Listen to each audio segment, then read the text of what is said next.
अस्सलामुअलैकुम बिस्मिल्लाहिर्रहमानिर्रहीम। आज हम मॉडल पेपर 2022 ठीक है 2022 पार्ट 1 क्लास मैट्रिक के सॉल्यूशन करेंगे। ठीक है, ये हमारे पास सेक्शन बी होगा। इसमें कोशिश करूंगा तमाम शॉर्ट क्वेश्चंस आपको जो मॉडल पेपर मैथ्स का आया है उससे मैं सॉल्व करा दूं इस पार्ट में, तमाम शॉर्ट क्वेश्चन। फिर नेक्स्ट पार्ट जो होगा उसमें मैं कोशिश करूंगा कि मैं आपको लॉन्ग क्वेश्चन सॉल्व करवा दूं। तो चलें विदाउट वक्त ज़ाय किए बगैर हम इसको सॉल्व करते हैं और देखते हैं किस तरह से सॉल्व होता है। मैं कोशिश करूंगा कि एक एक अल्फाज बिल्कुल शुरू से बताऊं जिससे आपका क्या हो सके, आप आराम से इसको समझ सको। तो इससे पहले मैं आपको ये कहना चाहता हूँ कि अगर आपने अभी तक मेरे चैनल को सब्सक्राइब नहीं किया है या बेल के आइकन को क्लिक नहीं किया है तो जल्दी से कर दें, ताकि आपको तमाम इंफॉर्मेशन जो जो मैं वीडियोस अपलोड करते रहता हूँ आपके पास फौरन आ जाए। जब मैं इसका पार्ट 2 अपलोड करूंगा तो वो भी आपके पास फौरन नोटिफिकेशन आ जाएगा, वो आराम से कर भी लोगे। तो ठीक है, और साथ साथ डेट शीट और ये सब जो चीज़ें आएंगी उन चीज़ को भी मैं सबसे पहले अपलोड करने की कोशिश करूंगा ताकि आप तक फौरन पहुंच जाए। तो इसलिए आप सब्सक्राइब करेंगे तो आप तक पहुंच जाएगा। चलिए इस सवाल को सॉल्व करते हैं। सेक्शन बी है। सेक्शन बी के अंदर बेटा आपके पास 10 सवालात आएंगे, 10 सवालात आएंगे और 10 में से आपको कितने करने होंगे, 6 करने होंगे। और 6 सवाल, एक सवाल कितने नंबर का होगा, 5 नंबर का होगा। मतलब 6 सवाल कितने नंबर का होगा, 30 नंबर का होगा। तो चलिए सॉल्व करते हैं। Find the solution set of the flowing equation. आपको क्या करना है, सॉल्व करना है। ये एक मॉड वाला सवाल है, मॉडुलस वाला सवाल है। चैप्टर नंबर 1 के अंदर है, आई थिंक सो 1.1 या 1.3 के अंदर ही है आपके चैप्टर नंबर न्यू बुक के अकॉर्डिंग मैट्रिक के। ठीक है, पुरानी बुक के अकॉर्डिंग अलजेब्रिक सेंटेंस के अंदर है चैप्टर नंबर 6।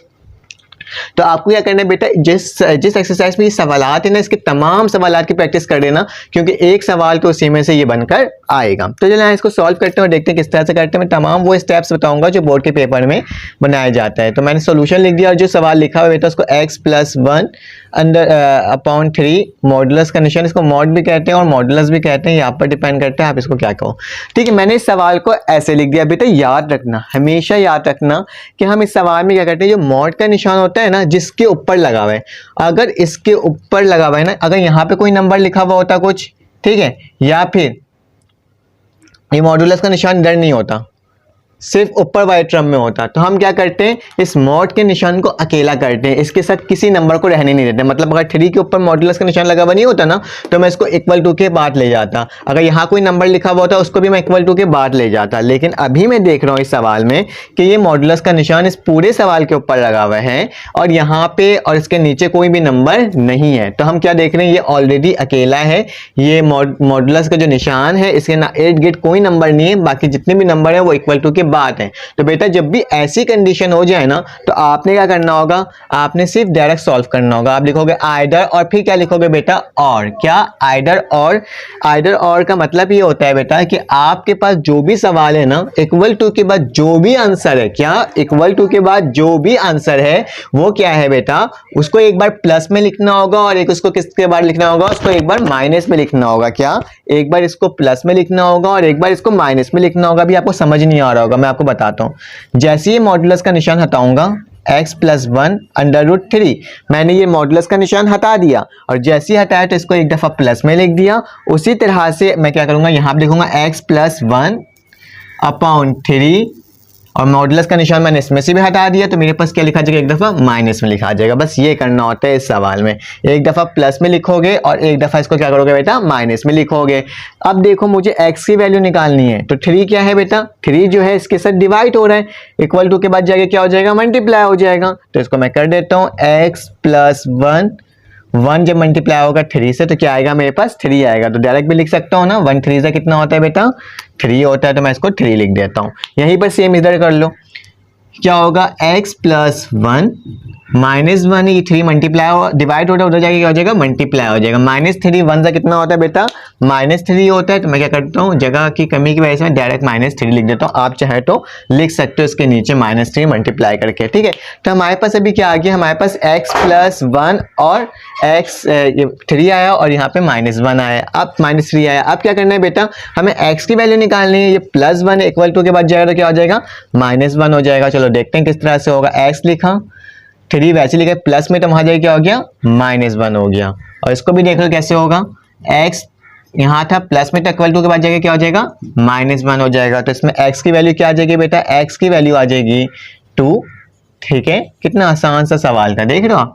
और x की वैल्यू क्या आ जाएगी, माइनस माइनस प्लस ही होता है तो -4 आ जाएगा। ठीक है, तो मेरे पास ये सवाल का आंसर आ गया। इस सवाल में बेटा हमें सोल्यूशन सेट बनाना होता है, तो सोल्यूशन सेट बनाने का तरीका क्या होगा, आप नीचे ही लिखोगे, मेरे पास जगह नहीं है, मैं यहाँ लिख देता हूँ।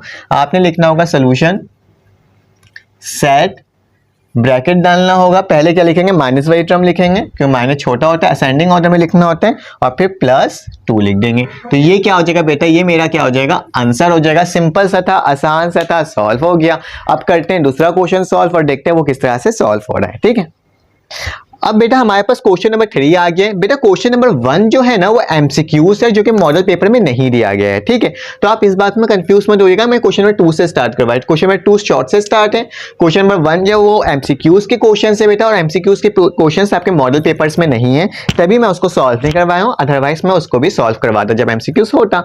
फिलहाल आपके बुक से आएगा, मैं कोशिश करूंगा कि आपको तमाम चैप्टर्स के एमसीक्यूज भी प्रोवाइड कर दूं ताकि आप उससे भी प्रैक्टिस कर सको। तो हमारे पास क्वेश्चन नंबर 3 आ गया, find the solution set of the flowing equation and also verify the answer. ये भी चैप्टर नंबर 6 से आया हुआ है, आपके अलजेब्रिक एक्सप्रेशन, और फिर क्या कहते हैं, और या फिर आप न्यू बुक से देखोगे चैप्टर नंबर 1 पे आया हुआ है। अजान और अजान के बाद मैं आपको बढ़ाता हूँ।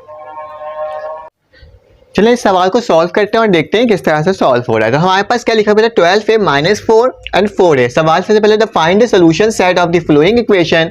आपको क्या करना है बेटा, इसको सॉल्व करना है इक्वेशन को, and also verify the answer. जो आंसर आएगा आपका उसको वेरीफाई भी करना है कि वो सही आया है कि नहीं आया। मतलब इस सवाल से ये पता चल जाता है कि आपका सवाल जो है, जो आपने आंसर लेकर आया वो ठीक है कि गलत है। ठीक है, तो इसमें ये एक क्वालिटी होती है सवाल को सॉल्व करेंगे। सबसे पहले बेटा आपने क्या लिखना है बेटा, सोल्यूशन, और सोल्यूशन लिखने के बाद जो सवाल लिखा हुआ उसको एज इट इज उतार लेना है। क्या लिखा हुआ है, 12a, उसके बाद लिखा है -4 = √4a + 8। तो ये मेरे पास सवाल लिखा हुआ था, मैंने सवाल को उतार लिया और इसको इक्वेशन नंबर 1 का नाम दे दिया। ठीक है, इंप्लाइज दैट का निशान उस सूरत में डलता है जब इक्वल टू का निशान होता है। ठीक है, और ये नहीं डालोगे तो पेपर्स में नंबर कट जाएंगे आपके, आप बोलेंगे कि मैं तो सब कुछ सही करके आया था या कर आई थी और मेरा सवाल क्या हुआ बेटा, मेरे नंबर्स कट गए हैं। तो नंबर्स इन तमाम चीज़ों की वजह से भी कट रही होती है। तो सबसे पहले आप बेटा इस सवाल में कर क्या सकते हो, अंडर रूट लगा हुआ है, 4a + 8 लिखा हुआ है, यहाँ पे भी अंडर रूट लगा हुआ है, आपको a की वैल्यू निकालनी है। तो आप a की वैल्यू कैसे निकालोगे, तो सिंपल सी बात है, इस अंडर रूट को हटाएंगे। अंडर रूट हटाने का तरीका क्या होता है बेटा, स्क्वायरिंग करेंगे, स्क्वायर से रूट क्या होता है हमारे पास कैंसिल आउट हो जाता है। तो क्या लिखेंगे बेटा, squaring, SQUARING, squaring on both side. हम दोनों साइड क्या लगा देते हैं बेटा, स्क्वायरिंग कर लेते हैं ताकि हमारा क्या हो जाए, ये रूट की वैल्यू क्या हो जाए, कट आउट हो जाए। 12a -4, इसके ऊपर मैंने क्या लगा दिया, स्क्वायर लगा दिया, यहाँ पे भी अंडर रूट 4a + 8, और यहाँ पे भी क्या लगा दिया बेटा, स्क्वायर लगा दिया। बोथ साइड मतलब दोनों साइड आपको क्या लगाना होगा बेटा, स्क्वायरिंग करनी होगी। और स्क्वायरिंग करने का तरीका क्या होता है, आपके पास यहाँ पे सबसे पहले कर लिया। आप क्या करेंगे बेटा, इस स्क्वायर से ये रूट कैंसिल, इस स्क्वायर से बेटा ये रूट कैंसिल हो गया। ठीक है, तो हमारे पास ये रूट कैंसिल होने के बाद हमारे पास क्या आ गया बेटा, 12a -4 = 4a + 8। तो मेरे पास ये बनकर आ गया। अब जाहिर सी बात है, अब हमारे पास जब रूट की वैल्यू कट गई है तो बेटा हम आराम से a की वैल्यू निकाल सकते हैं। जो भी कांस्टेंट टर्म होगा, जो भी नंबर वाली टर्म होगी उसको हम = के बाद भेजेंगे, और जो भी वेरिएबल वाली टर्म होगी उसको हम = से पहले लिखेंगे। तो कैसे होगा देख लेते हैं। 12a को हमने वैसे ही रहने दिया, 4a पॉजिटिव में = से पहले आ गया तो क्या हो जाएगा, -4a हो जाएगा। ये प्लस बेटा यहाँ पे आगे क्या हो गया, माइनस में हो गया। उसी तरह से बेटा ये +8 तो वैसे ही रहा, माइनस में था, = के बाद जाके क्या हो गया, +4 हो गया। सिंपल सा था ना, आसान सा था ना, हो गया। 12 में से 4 माइनस कर देंगे बेटा हम लोग, तो मेरे पास क्या बचेगा बेटा, 12 में से 4 गया तो मेरे पास 8a बचा, और मेरे पास 8 पे +4 करो तो मेरे पास क्या बच जाएगा बेटा, 12 बच जाएगा। मुझे वैल्यू किसकी निकालनी है, मुझे वैल्यू a की निकालनी है। ये 8 इसके साथ क्या हो रहा है, जब कोई भी निशान डाला हुआ नहीं होता तो वो एक दूसरे से क्या हो रहा होता है, मल्टीप्लाई हो रहा होता है। तो 8a से मल्टीप्लाई हो रहा है, = के बाद जाए तो क्या हो जाएगा, डिवाइड हो जाएगा। तो चलो और करते हैं, a लिखा मैंने यहीं पर, ये मल्टीप्लाई हो रहा है, = के बाद गया तो क्या हो जाएगा, नीचे जाके डिवाइड हो जाएगा। इसको टेबल से काट लेते हैं। कौन सी टेबल से कटेगा, 2 की टेबल से काटें। 2 4 = 8, 2 6 = 12। तो मेरे पास क्या बचा यहाँ पे, 6/4, 2 3 = 6, 2 2 = 4। तो मेरे पास a की वैल्यू क्या आ रही है बेटा, मेरे पास a की वैल्यू आ रही है 3/2। तो ये मेरे पास तो आंसर आ गया, लेकिन सवाल में साफ साफ लिखा हुआ है कि आपने क्या करना है बेटा, वेरिफिकेशन भी करनी है। क्या करनी है बेटा, वेरिफिकेशन करनी है। तो उसके लिए आप क्या करोगे बेटा, मेरे पास जगह नहीं था नीचे, तो आपने इसके नीचे ही लिखना है। मैं यहाँ पे वेरिफिकेशन की हेडिंग डालूंगा। वेरिफिकेशन की मैंने क्या करा बेटा, हेडिंग डाल ली। हेडिंग डालने के बाद अब क्या करना होगा बेटा, जो a की वैल्यू 3/2 आई है ना, उसको हम पुट कर देंगे इक्वेशन नंबर 1 में। कैसे देखते हैं, लिखता हूं मैं, पुटिंग दी वैल्यू ऑफ, हमारे पास क्या है बेटा, a की वैल्यू क्या है, a बराबर है 3/2 इन इक्वेशन 1। हमें कहा क्या करना होगा बेटा, जहां यहां a लिखा हुआ होगा इक्वेशन नंबर 1 के अंदर, हम वहां पुट करेंगे 3/2। तो चलो और करके देखते हैं। देखिए इसके तमाम सवालात इसी तरह से सॉल्व होंगे, इसके तमाम सवालात, ठीक है। ऐसा नहीं है कि हर सवाल अलग तरह का है। जिसमें रूट लगा हुआ सबसे पहले क्या करना होगा, उसको रूट हटाना होगा। खैर हम क्या कर रहे हैं, a की वैल्यू 3/2 इक्वेशन नंबर 1 पे पुट कर रहे हैं। यहाँ लिखोगे आप छोटा सा इक्वेशन 1, और हमारे पास क्या इक्वेशन नंबर 1 में 12 लिखा हुआ है, मैंने 12 लिख दिया, उसके साथ a लिखा हुआ है। तो a की वैल्यू बेटा क्या है, 3/2। तो मैं क्या लिख देता हूँ, 3/2, ठीक है। फिर उसके बाद क्या लिखा हुआ है बेटा, -4। तो मैं क्या लिखता हूँ, -4 इक्वल टू का निशान डाला, और फिर उसके बाद यहाँ पे क्या लिखा हुआ है, 4 लिखा हुआ है। मैंने 4 लिखा, ब्रैकेट डाला, क्योंकि a लिखा हुआ और a की वैल्यू क्या है बेटा, 3/2। तो 3/2 लिख दिया, और फिर प्लस क्या करना है, 8 करना है बेटा। 2 1 ज़ा 2, 2 6 ज़ा 12, और 6 बचा है, तो 6 3 ज़ा कितना होता है बेटा मेरे पास, 18 -4, ठीक है। 2 1 ज़ा 2, 2 6 ज़ा 12, और 6 3 ज़ा कितना होता है, मल्टीप्लाई होता है एक दूसरे से। तो मैंने क्या लिख दिया, 18 लिख दिया। और उसके बाद क्या लिखा है बेटा, यहाँ पे देख लेते हैं। 2 1 ज़ा 2, 2 2 ज़ा 4, 2 बचा, 2 3 ज़ा कितना होता है, 6 + 8, ठीक है। सब रूट के अंदर है। फिर देख लेते हैं, आगे करते हैं सॉल्व। 18 में से 4 गया, तो बेटा मेरे पास कितना बचा बेटा, 14, और 6 + 8 कितना होता है मेरे पास, 14। मैं देख रहा हूँ लेफ्ट हैंड साइड और राइट हैंड साइड मेरे पास क्या है बेटा, सेम है, कोई चेंजेस नहीं आए। तो मेरे पास क्या हो गया बेटा, ये वेरीफाई हो गया। तो लिख देना हैंस वेरीफाइड, मतलब दोनों आंसर सेम आ जाएगा, तो मेरे पास क्या हो जाएगा, वेरीफाइड हो जाएगा। ये हमारा क्या था बेटा, आंसर तक कोशिश क्या करोगे, बॉक्स बना दिया करो, ताकि आपका जो एक्सटर्नल है उसको देख समझ में आ जाए कि आपका आंसर यहाँ आ चुका है। अब हम इसका क्वेश्चन नंबर 4 सॉल्व करते हैं और देखते हैं किस तरह से सॉल्व हो रहा है। अब हमारे पास क्वेश्चन नंबर 4 आ गया। क्वेश्चन नंबर 4 में क्या लिखा हुआ है, एलिमिनेट करना है किसको, y को, from the flowing equation. Equation में से आपको क्या करना है, y को एलिमिनेट कर देना। एलिमिनेट मतलब खत्म कर देना है। तो मतलब जहां जहां y होगा हमें इसको खत्म करना है। किस तरह से खत्म करेंगे देखेंगे इस सवाल को। तो सबसे पहले बेटा आपने क्या करना होगा, ये चैप्टर नंबर एलिमिनेशन से आया है, ठीक है। Chapter number I think so 8 था वो, और आपके न्यू बुक के अकॉर्डिंग चैप्टर नंबर 2 है, ठीक है। तो आपने सोल्यूशन लिखना है, और सोल्यूशन के बाद आपने लिखना है, क्या लिखा हुआ है, y का स्क्वायर प्लस 1/y स्क्वायर बराबर है किसके, m के स्क्वायर के। इसको इक्वेशन नंबर 1 का नाम दे दो, ठीक है। और दूसरी इक्वेशन मेरे पास क्या है बेटा, ये वाली वैल्यू है, y4 plus 1/y4 equal to b4। ये इक्वेशन नंबर क्या हो जाएगा बेटा, 2 हो जाएगा। बेटा आप दोनों इक्वेशन को देखो और दोनों इक्वेशन में फर्क देखो। ये y का स्क्वायर है प्लस 1/y का स्क्वायर है इक्वल टू m स्क्वायर है, और यहाँ क्या लिखा हुआ है, y4 plus 1/y4 equal to b4। बेटा हमें किसको हटाना है, स्क्वायर मतलब y वाली टर्म को हटानी है। तो कैसे हटेगा बेटा, दोनों को सेम बनाना पड़ेगा। जब हम सेम बनाएंगे, कंपैरिजन करेंगे, तो जाहिर सी बात है सेम वाली जो चीजें क्या होती है कंपैरिजन में खत्म हो जाती हैं, और इक्वल टू के बाद वाली जो चीजें होती हैं वो लिखते हैं। तो बेटा y4 प्लस 1/y4 लिखा हुआ है, ये y का स्क्वायर प्लस 1/y का स्क्वायर लिखा हुआ है। तो बेटा इस वाली टर्म को हम ऐसा बना सकते हैं, जब हम इसके ऊपर स्क्वायरिंग लगा देंगे तो y2 इसमें 2 लगा, इसके ऊपर एक और 2 हो जाएगा, 2 2 से कितना हो जाएगा, 4 हो जाएगा। तो हम इस वाली टर्म को 4 बना सकते हैं, लेकिन इस वाले टर्म को हम स्क्वायर नहीं बना सकते हैं। उसके लिए हमें बहुत लंबा चौड़ा प्रोसीजर हो जाएगा, माइनस करना, ये सब करना, डिवाइड करवाना, ये सब काम करना पड़ जाएगा। तो ये तो हम इसको नहीं छेड़ेंगे, बल्कि हम किसको छेड़ेंगे, जिसकी कम पावर होगी, ठीक है।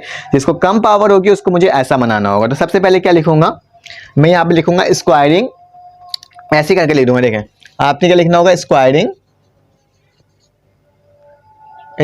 On both side equation 1। इस तरह से लिख दो, squaring both side on equation 1, squaring on both side in equation 1। आपने क्या करना है, इस वाली इक्वेशन में आपने दोनों साइड क्या कर देना है, स्क्वायरिंग लगा देना है। तो मेरे पास इक्वेशन नंबर 1 किसके बराबर है, वाई का स्क्वायर प्लस 1 अपॉन, सही से लिख देता हूं मैं इसको, 1 अपॉन वाई का स्क्वायर। ठीक है, बोला है कि स्क्वायरिंग करनी है, तो स्क्वायरिंग करने के क्या करेंगे, इसके ऊपर क्या लगा देंगे, स्क्वायर लगा देंगे।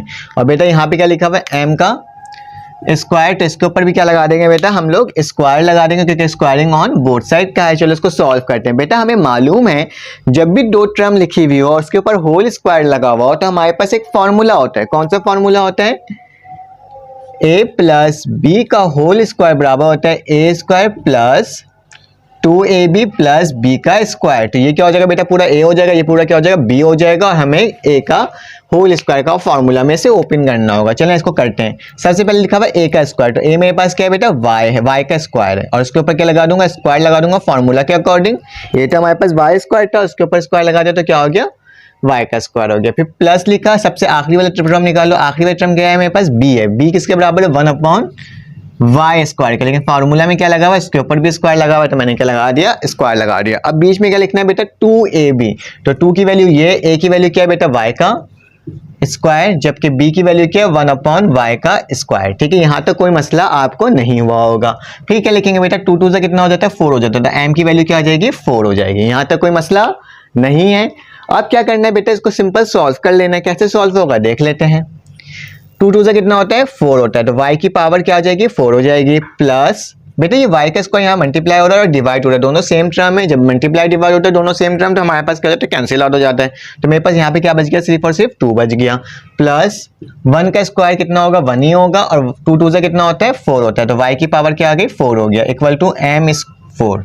अब बेटा एक बात याद रखना, हमें बनाना क्या था इसको, y का 4 प्लस 1 अपॉन वाई 4, y का 4 प्लस 1 अपॉन वाई 4 बनाना था। तो यहाँ पे एक्स्ट्रा क्या चीज है बेटा, 2 है, प्लस में 2 है, इक्वल टू के बाद जाएगा तो क्या हो जाएगा, माइनस हो जाएगा, क्योंकि हमें सेम वैल्यूज को बनानी है। y का 4 प्लस 1 अपॉन वाई का 4 m4 वैसे ही हो जाएगा, और प्लस 2 था तो इक्वल टू के बाद जाके क्या हो गया, माइनस 2 हो गया। ठीक है, यहाँ तक कोई प्रॉब्लम आपको नहीं आई होगी। आपको क्या करना है, इसको एक बॉक्स बना लेना है, क्योंकि ये वैल्यू सेम आ गई है मेरे पास। ये इक्वेशन नंबर क्या हो जाएगा, 3 हो जाएगा। ठीक है, इक्वेशन नंबर 3 हो गया। 1 2 हमने वहां कर लिया था और इक्वेशन नंबर 3 भी हो गया। अब आपको क्या करना है बेटा, उसको मजीद आगे सॉल्व करना है। कैसे सॉल्व होगा, ये वाली टर्म सेम है, ये वाली टर्म सेम है, और ये वाली टर्म दोनों अलग अलग। तो हम क्या कर देंगे बेटा, कंपेयरिंग कर लेंगे इक्वेशन नंबर 2 और 3 को। किस तरह से, ऐसे लिखोगे, यहाँ जगह नहीं था नीचे मेरे पास, तो मैं यहाँ लिख देता हूँ। ठीक है, कंपेयरिंग इक्वेशन 2 एंड 3। बेटा हम क्या करेंगे, इक्वेशन नंबर 2 को और 3 को कंपेयर करेंगे। कंपेयर कैसे होता है बेटा, y4 प्लस 1 अपॉन y4 है, यहाँ पे y4 प्लस 1 अपॉन y4 है, तो सिर्फ हम लोग इक्वल टू के बाद वाली वैल्यू लिखेंगे। कैसे लिखेंगे देख लेते हैं, b4 और क्या है, इक्वल टू m4 माइनस 2। हमें क्या करना होगा बेटा, हम इस माइनस 2 को इक्वल टू के पहले ले जाते हैं और b4 को इक्वल टू के बाद ले जाते हैं, तो हमारे पास आंसर आ जाएगा, ये प्लस 2 हो जाएगा, हमारे पास क्या रह जाएगा, फिर इसके m4 हो जाएगा, और ये प्लस बेटा इक्वल टू के बाद जाएगा क्या हो जाएगा, -4 हो जाएगा। तो बेटा हमारे पास जो फाइनल आंसर होगा वो ये होगा। ठीक है, आप लिख सकते हो the relation is x, the relation, the required relation, ये भी लिख सकते हो, does the required relation, does the required relation. क्यों रिक्वायर्ड रिलेशन है, क्योंकि इसमें से हमारा क्या हो चुका है बेटा, y गायब हो चुका है। क्या करेंगे इस सवाल में, सबसे पहले दोनों को सेम लेंगे, सेम बनाएंगे इक्वेशन को सेम बनाने के बाद इसका कंपेयरिंग करेंगे और कंपेयरिंग करके आंसर ले आएंगे। ठीक है, अब इसका क्वेश्चन नंबर हम 5 सॉल्व करते हैं। अब हमारे पास क्वेश्चन नंबर 5 है। ये क्वेश्चन नंबर 5 थोड़ा सा लेंदी है लेकिन है आसान, बस आपको कुछ ना कुछ तरीके से करके ना इसको आपको प्रूव करना है। लिखा हुआ है इफ a बराबर है b plus C, a upon b plus C equal to b बराबर है c plus a equal to c बराबर a plus b, and a plus b plus c किसके बराबर है, इक्वल नहीं है, 0 के इक्वल नहीं है। तो हमें प्रूव करना है कि तमाम चीज़ें जो हैं वो बराबर होंगी, a बराबर होगा b के, b बराबर होगा c के। तो इसको हमने बस प्रूव करना है किसी भी तरीके से। तो क्या करेंगे, चैप्टर नंबर आपका 9 ओल्ड बुक के हिसाब से और न्यू बुक के हिसाब से आपका चैप्टर नंबर 3 के अंदर है वेरिएशन का चैप्टर, उसमें से यह है एक्सरसाइज 9.2 या फिर 3.2 आप कह लें इसको। ठीक है, तो चलें इसको सॉल्व करते हैं। इसके तमाम क्वेश्चंस की प्रैक्टिस कीजिएगा क्योंकि एक सवाल उसमें से बनकर आएगा। ठीक है, तो हमारे पास क्या है बेटा, हमारे पास सवाल लिखा है a बराबर b प्लस सी बराबर है c प्लस ए और c बराबर है a प्लस बी के। तो सबसे पहले हम करेंगे, सोल्यूशन मत लिखो कि प्रूफ करना है तो हम प्रूफ ही लिख देते हैं, ठीक है। सबसे पहले करेंगे हम लोग लेट, क्या करेंगे लेट, क्या लेट करेंगे बेटा, a अपॉन बी प्लस सी बराबर है किसके, के के, किसके बराबर है, के। हम सिर्फ लेट कर रहे हैं, ठीक है। तो बेटा a की वैल्यू क्या आ जाएगी, a की वैल्यू b प्लस सी तो इक्वल टू के बाद जाएगा डिवाइड हो जाएगा, मल्टीप्लाई हो जाएगा, तो के b प्लस सी हो जाएगा। कोई मसला यहाँ तक नहीं ना। सबसे पहले मैंने लेट किया k के बराबर और फिर इस डिवाइड हो इक्वल टू के बाद लिख गया, तो क्या आ गया मेरे पास, ये चीज़ आ गया, ठीक है, a की वैल्यू आ गई। तो मैं इसको इक्वेशन नंबर किसका नाम दे दूंगा, 1 का नाम दे दूंगा। बल्कि मैं कोशिश करता हूँ इस साइड लिख दूँ ताकि मेरे पास जगह हो, क्योंकि काफ़ी लेंथी क्वेश्चन है तो इसको मुझे जगह बनाने के लिए मुझे यहाँ पे लिखना पड़ेगा। बिल्कुल let a upon b plus C किसके बराबर है, के। तो a की वैल्यू क्या आ जाएगी, के b प्लस सी के, ठीक है। तो ये इक्वेशन नंबर क्या हो जाएगा मेरा, 1 हो जाएगा। उसी तरह से मुझे सारे को लेट करना होगा। पहली वाली वैल्यू को मैंने लेट किया तो अब दूसरी वाली वैल्यू को भी लेट करना होगा। क्या लिखा हुआ है, b बराबर है c प्लस ए। बेटा बस घबराना, बस देखते रहना, होते जाएगा सॉल्व, ठीक है, कोई मसले की बात नहीं है, बहुत आसान सा सवाल है। के लिखा, फिर ये दोबारा से यहाँ चले जाएगा, तो b की वैल्यू क्या आ जाएगी बेटा मेरे पास, के c प्लस ए। तो इसको इक्वेशन नंबर किसका नाम दे दूंगा, 2 का। उसी तरह से इसका भी काम करूंगा। क्या लिखा हुआ है बेटा, c लिखा हुआ है a प्लस बी, इस हम सपोज करके काम कर रहे हैं, ठीक है। के बराबर है, इसको उठा के फिर से उधर ले जाऊंगा तो क्या हो जाएगा मेरे पास, c की वैल्यू क्या आ जाएगी, के a प्लस बी, ठीक है। इस इक्वेशन नंबर क्या हो जाएगा, 3 हो जाएगा। हमने क्या करा बेटा, हमने लेट करा और a यहाँ पे a की वैल्यू निकाल ली। मैं बॉक्स से बना दूँ ताकि आपको डिफरेंशिएट कर सकते हो। a की वैल्यू निकल गई, यहाँ पे b की वैल्यू निकल गई और बेटा ये कौन सी वैल्यू निकल गई, c की वैल्यू हमारे पास निकल गई। अब बहुत आसान है, इसके बाद कुछ करना नहीं होता। आपने क्या करना होगा, एडिंग करना होगा। एडिंग तमाम इक्वेशन को क्या करना होगा बेटा, एडिंग कर देना होगा। तो इक्वेशन 1 2 3 जो हमारे पास आ रहा है इसको हम एडिंग करेंगे। तो एडिंग करके देखते हैं क्या नंबर आ रहा है। लगेंगे एडिंग द इक्वेशन 1 2 एंड 3, ठीक है। इन तमाम इक्वेशन को ऐड कर देते हैं। देखो a b और c, इसको क्या लिखते हैं, ऐड कर देते हैं। कैसे होगा, a प्लस बी प्लस सी, क्योंकि a था ना यार, ये b था और ये c था, इन सबको ऐड कर लिया। इक्वल टू के बाद वाला इक्वल टू के साथ ऐड करूंगा। पहला क्या है, k लिखा हुआ है b प्लस सी, फिर उसके बाद क्या लिखा है बेटा, k लिखा हुआ है, प्लस का निशान डालूंगा, c प्लस a। क्या करा पहले मैंने, इक्वल टू से पहले वाला पहले ऐड किया, फिर इक्वल टू के बाद वाला ऐड कर रहा हूँ, ठीक है। प्लस आखिरी में क्या बचा है, के a प्लस बी। यहाँ तक कोई प्रॉब्लम नहीं है। मैं अपने बोर्ड में देख ले रहा हूँ, आपको नज़र आ रहा है कि नहीं आ रहा, बिल्कुल सही है। थोड़ा सा और नीचे कर देता हूँ ताकि आपको नीचे तक का नज़र आ जाए। अगर मैं सॉल्व करूँ तो नीचे तक, ठीक है। ऊपर वाले सवाल भले से नज़र ना आए लेकिन जवाब तो आपको ठीक से नज़र आए, ठीक है। अब क्या करना है बेटा, अब इसको मज़ीद ऐड करना है। क्या लिखूंगा, a लिखूंगा प्लस b लिखूंगा प्लस c वैसे ही लिखूंगा। बेटा इन सब में से k क्या आ रहा है, कॉमन आ रहा है, तो मैं क्या ले लेता हूँ, k कॉमन ले लेता हूँ, हटा देता हूँ। फिर मेरे अंदर क्या बच जाएगा, b प्लस c, फिर क्या बच गया, प्लस c प्लस a, फिर क्या बच गया, a प्लस b। तो सब में से k कॉमन आ रहा है, k कॉमन ले लिया, जो अंदर वाली जितनी वैल्यू बची तो उसको प्लस करके लिख दिया। अब देखो क्या कर सकते हैं, मैंने k लिखा, 2 दफ़ा b है तो मैं कितनी दफ़ा लिख दूंगा, 2 दफ़ा b लिख दूंगा। 2 दफ़ा पहले a लिख देता हूँ, a b c करके लिखता हूँ। a कितनी दफ़ा है, 2 दफ़ा है तो a लिख दिया। फिर उसके बाद क्या लिखा, 2 दफ़ा b है तो 2 दफ़ा b लिख दिया, और c भी 2 दफ़ा है तो मैं 2 दफ़ा c लिख देता हूँ, ठीक है। और यहाँ क्या हो जाएगा मेरे पास, a प्लस बी प्लस सी। यहाँ तक कोई प्रॉब्लम यकीनन आपको नहीं होगा और आपको यहाँ तक समझ में आ गया होगा। अब क्या करना है बेटा, अब इसको फिर से लिख दो, a प्लस बी प्लस सी हमने वैसे ही लिखा। बेटा इन सब में से 2 कॉमन आ रहे हैं तो मैं क्या करता हूँ, 2 को कॉमन ले लेता हूँ, k को वैसे ही लिख देता हूँ। अंदर क्या बच गया, जब 2 कॉमन बाहर निकल गए तो क्या बचा, a बचा, यहाँ से क्या बचा, b बचा, और यहाँ से क्या बचा बेटा, c बचा। तो मेरे पास कुछ इस तरह की कोई इक्वेशन बनी है। मुझे क्या करना है बेटा, k की वैल्यू निकालनी है। k की वैल्यू निकालने की क्या करूंगा, ये जो a प्लस बी प्लस सी है इसके साथ क्या हो रहा है, जब कोई निशान डला हुआ नहीं तो ब्रैकेट डला हुआ तो मल्टीप्लाई होता है, इसको मैं इक्वल टू के बाहर ले जाता हूँ और इसको डिवाइड करवा देता हूँ। जो चीज़ मल्टीप्लाई होता है वो क्या होता है बेटा, डिवाइड भी होता है ना, तो हम डिवाइड करवा देते हैं। ये मल्टीप्लाई होता है, यहाँ पे जाके नीचे जाके क्या हो जाएगा, डिवाइड हो जाएगा। कैसे लिखेंगे, देखो a प्लस बी प्लस सी वैसे लिखेंगे, a प्लस बी प्लस सी हमने वैसे ही लिखा, ये मल्टीप्लाई हो तो नीचे जाके क्या हो गया, डिवाइड हो गया। तो क्या आ जाएगा, a plus B plus C, same value नीचे आ गई। और यहाँ पे क्या बच जाएगा बेटा, 2 और k। यही टर्म कटी तो मेरे पास क्या बचा बेटा, यहाँ पे 1 बचा और यहाँ क्या बचा 2k। मुझे किसकी वैल्यू निकालनी है, k की वैल्यू निकालनी है। तो 2 इसके साथ क्या हो रहा है, मल्टीप्लाई, उधर जाएगा क्या हो जाएगा, डिवाइड हो जाएगा। तो k की वैल्यू क्या आ जाएगी बेटा, जब 2 नीचे चले आएगा तो क्या हो जाएगा 1/2। तो मेरे पास k की वैल्यू क्या आ गई, 1/2। अब बेटा क्या करना है बेटा, ये जो 1/2 है ना, उसको इक्वेशन नंबर 1 में पुट करना है जहाँ k लिखा होगा। फिर ये 1/2 इक्वेशन नंबर 2 में पुट करना है। फिर 1/2 इक्वेशन नंबर 3 में पुट करना है। इसको एक एक करके नई इक्वेशन बनानी है। देखो काफ़ी लेंदी होते जा रहे हैं और इसी तरह से हम लोग करते रहेंगे। पहले हमने k a b c की वैल्यू निकाली, उसको ऐड करा, ऐड करने के बाद फिर k की वैल्यू निकाली और k की वैल्यू को इक्वेशन 1, 2 और 3 में पुट करेंगे। तो आज जो करके देखते हैं, देखोगे putting the value of k किसके बराबर है, 1/2 इन इक्वेशन 1। हम किस में पुट कर रहे हैं, इक्वेशन नंबर 1 में पुट कर रहे हैं। इक्वेशन नंबर 1 क्या है मेरे पास,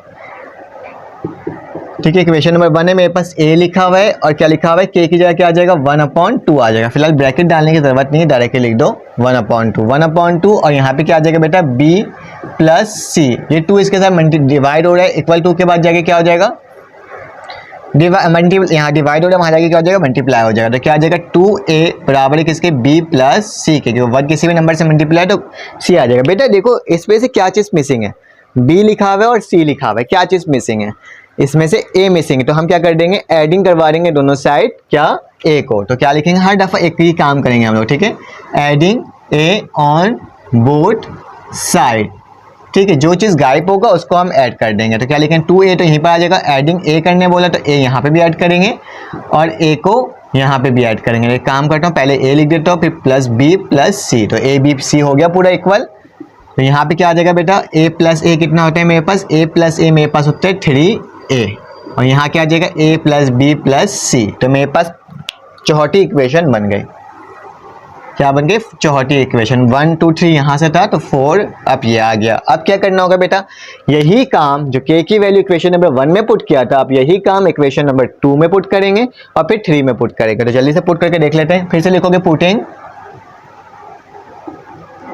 द वैल्यू ऑफ k किसके बराबर है, 1/2 इन इक्वेशन 2। अब हम क्या करेंगे, 2 में पुट करेंगे। इक्वेशन नंबर 2 मेरे पास क्या है, b लिखा हुआ है, तो मैंने क्या लिखा, b लिखा, b के बाद क्या लिखा है बेटा, k लिखा हुआ है, k की जगह क्या आ जाएगा, 1/2 आ जाएगा और ये क्या आ जाएगा, c प्लस a। तो मैं क्या लिख दूंगा बेटा, c प्लस a लिख दूंगा। अब क्या करना है, बहुत आसान तरीका है, वही काम करेंगे जो हमने ऊपर किया था। ये डिवाइड हो रहा था, इक्वल टू के बाद आ जाएगा तो क्या हो जाएगा, मल्टीप्लाई हो जाएगा, 2b हो जाएगा, फिर क्या आ जाएगा, c प्लस a आ जाएगा। अब देखो बेटा इसमें से क्या चीज़ मिसिंग है, इसमें से हमारे पास जो मिसिंग है वो क्या है बेटा, ऐसे हमारे पास b मिसिंग है क्योंकि c प्लस a तो लिखा हुआ है, b नहीं है। तो हम क्या करेंगे, एडिंग करवा लेंगे दोनों जगह b को, एडिंग करेंगे, adding b on both side, ठीक है, एडिंग कर रहे हैं हम b को बोथ साइड, दोनों साइड हम लोग एडिंग कर रहे हैं b को, ठीक है।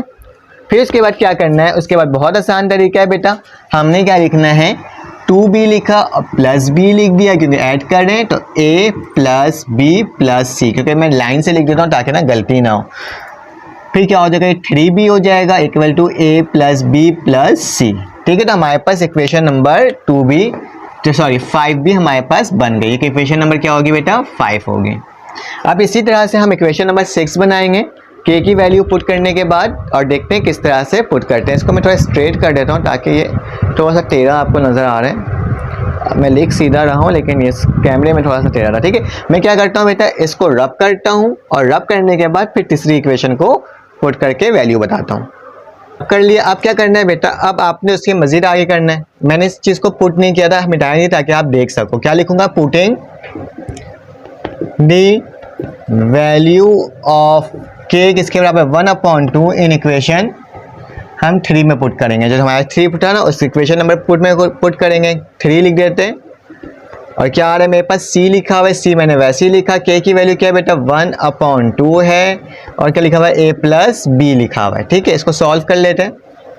ये इधर गया तो क्या हो जाएगा, 2c हो जाएगा और a प्लस b। बेटा क्या चीज़ मिसिंग है, c मिसिंग है। तो क्या लिख दोगे, पुटिंग एडिंग लिखते हैं ना, एडिंग दी वैल्यू ऑफ, कौन सी वैल्यू ऐड करना है, सी ऑन बोथ साइड। ठीक है, जिस तरह से आप पहले लिखते हुए थे उसी तरह से लिखना, एडिंग ऑन बोथ साइड इस तरह से लिख सकते हो। यहाँ पे आपने बी नहीं लिखा था, बी लिखा हुआ, ठीक है, वैसे ही लिख सकते हो। ठीक है, एडिंग बल्कि ऐसी तरह से लिख दो जैसे हमने हर दफ़ा लिखा था, adding C on both side. ठीक है, तो क्या आ जाएगा, 2c है तो प्लस सी हो जाएगा, a प्लस बी प्लस सी हो जाएगा।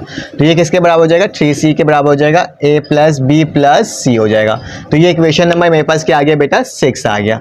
ठीक है, हर स्टेप को बार बार हम लोग रिपीट कर रहे हैं ताकि हमारे पास क्या हो जाए, किसी तरह से आंसर आ जाए। ठीक है, इसको भी मिला देता हूँ। अब क्या करना है बेटा, मैं देख रहा हूँ a प्लस बी प्लस सी यहाँ पे भी है, a प्लस बी प्लस सी यहाँ पे भी है, a प्लस बी प्लस सी यहाँ पे भी। हमने इससे पहले वाले क्वेश्चन किया था ना, जब एक जैसी चीज़ें होती है तो हम क्या कर देते हैं, उसको कंपेयर कर लेते हैं। तो मैं क्या करता हूँ, कंपेयरिंग कर लेता हूँ, कंपेयरिंग इक्वेशन।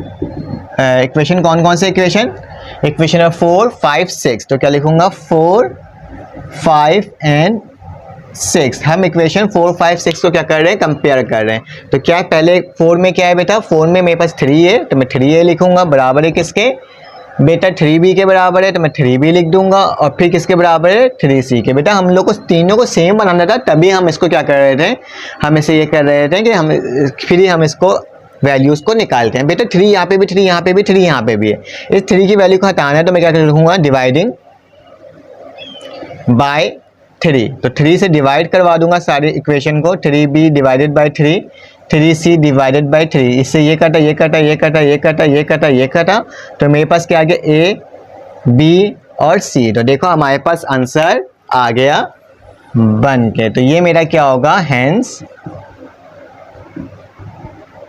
प्रूफ कि a बराबर हो गया b के और b बराबर हो गया c के, क्योंकि हमने इसको पूरा वेरीफाई कर लिया शुरू से एंड तक। अब इसका क्वेश्चन नंबर 6 सॉल्व करते हैं और देखते हैं किस तरह से सॉल्व हो रहा है।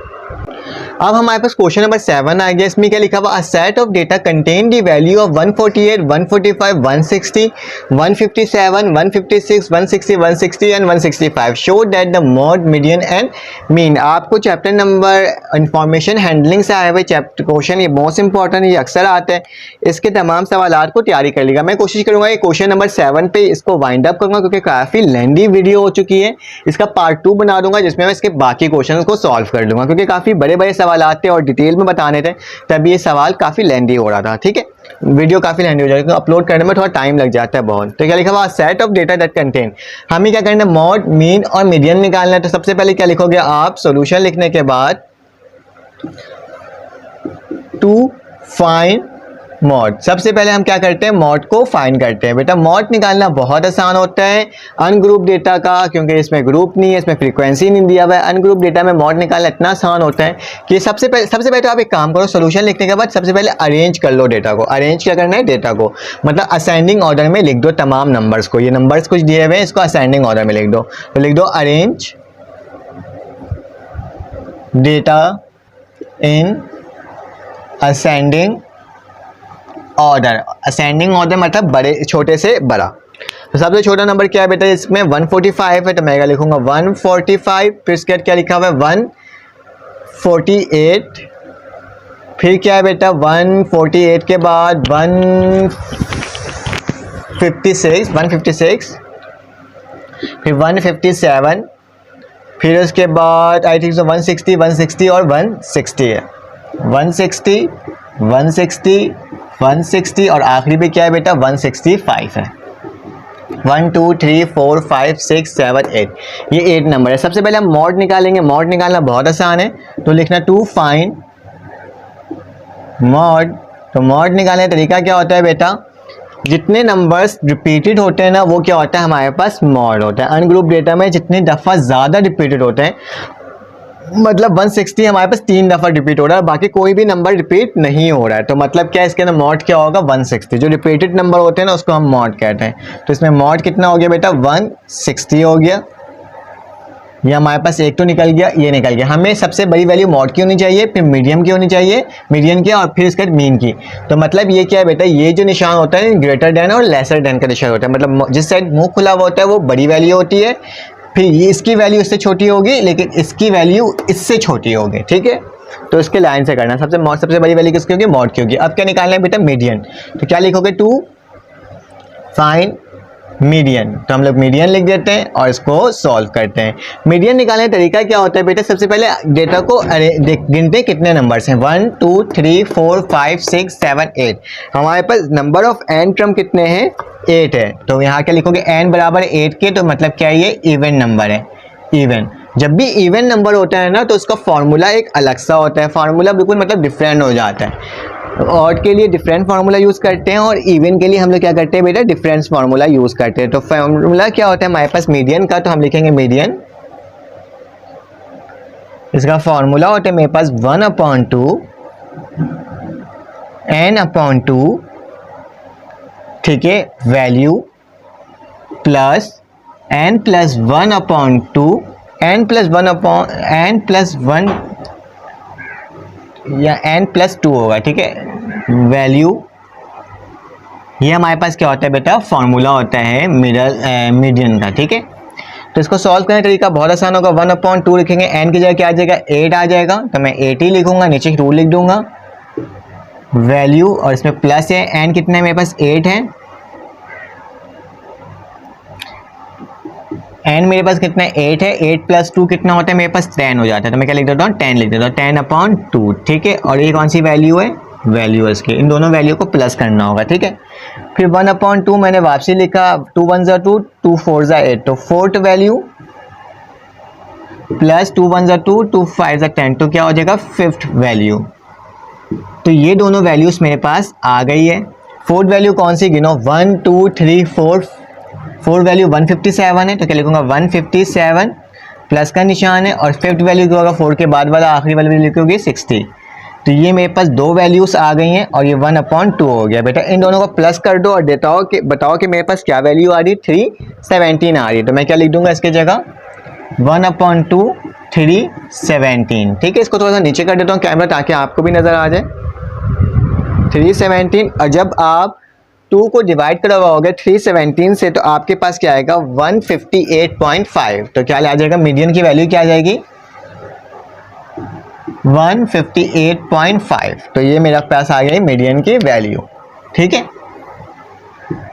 अब क्या निकालना है बेटा, अब हमें निकालना है मीन। तो मीन निकालने का फॉर्मूला भी यही होता है, लिखूंगा टू फाइंड मीन।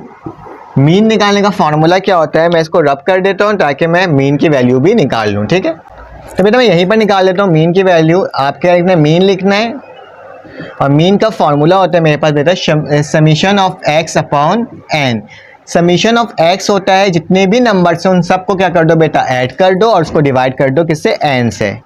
तो हमने मीन लिखा, मीन लिखने के बाद आपके पास तमाम नंबर कौन से, 145 plus 148 plus 156 plus 157 plus 160 plus 160 plus 160 plus 165।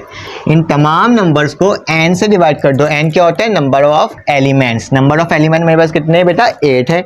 जब इन तमाम वैल्यूज़ को जब मैं प्लस करता हूँ और फिर देखता हूँ कि मेरे पास वैल्यू क्या आ रही है, तो 1251 वैल्यू आती है और डिवाइड बाय 8, ठीक है। ये मीन की वैल्यू है। अब क्या करोगे बेटा, इसको डिवाइड करके देख लो। डिवाइड करके मेरे पास आंसर क्या आ रहा है, मेरे पास आंसर आ रहा है 156.3, 156.3, ठीक है, 156.3। तो ये मेरा मीन की वैल्यू आ गई। तो देखो हमारे पास तीन वैल्यू है, एक 160 है, एक 158 है और एक 156 है। तो हम साफ साफ देख रहे हैं कि हमारे पास सबसे बड़ी वैल्यू क्या है, 160 है। फिर उसके बाद क्या है बेटा, 158.5 है और उसके बाद क्या है बेटा, 156.3। तो ये क्या हो गया, हमारा वेरीफाई हो गया और हमने शो कर दिया। अगर आपको मेरे पढ़ाने का तरीका अच्छा लगा हो तो प्लीज़ लाइक करें, सब्सक्राइब करें और बेल के आइकन को क्लिक करें। इसके क्वेश्चन नंबर 8 से लेकर लॉन्ग के क्वेश्चंस मैं नेक्स्ट वीडियो में बता दूंगा ताकि आपको इतनी लेंदी वीडियो भी ना लगे और आराम से सॉल्व हो जाए। फिर मुलाकात होती है इसके सेकंड पार्ट में। अपना ख्याल रखिएगा, अपने इर्द गिर्द का ख्याल रखिएगा। अल्लाह हाफ़िज़।